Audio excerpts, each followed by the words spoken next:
كذبت قوم لوط المرسلين إذ قال لهم أخوهم لوط ألا تتقون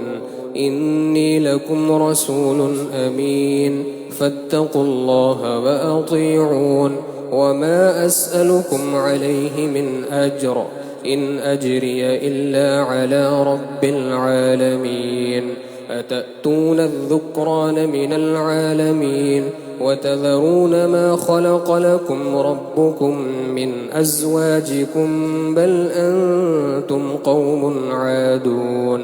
قالوا لئن لم تنته يا لوط لتكونن من المخرجين قال إني لعملكم من القالين رب نجني وأهلي مما يعملون فنجيناه وأهله أجمعين إلا عجوزا في الغابرين ثم دمرنا الآخرين وأمطرنا عليهم مطرا فساء مطر المنذرين إن في ذلك لآية وما كان أكثرهم مؤمنين وإن ربك لهو العزيز الرحيم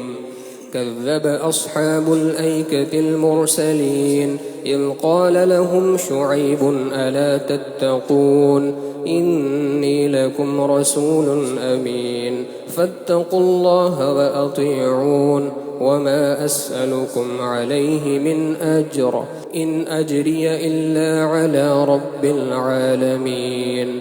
أوفوا الكيل ولا تكونوا من المخسرين وزنوا بالقسطاس المستقيم ولا تبخسوا الناس أشياءهم ولا تعثوا في الأرض مفسدين واتقوا الذي خلقكم والجبلة الأولين قالوا إنما أنت من المسحرين وما أنت إلا بشر مثلنا وإن نظنك لمن الكاذبين فأسقط علينا كسفا من السماء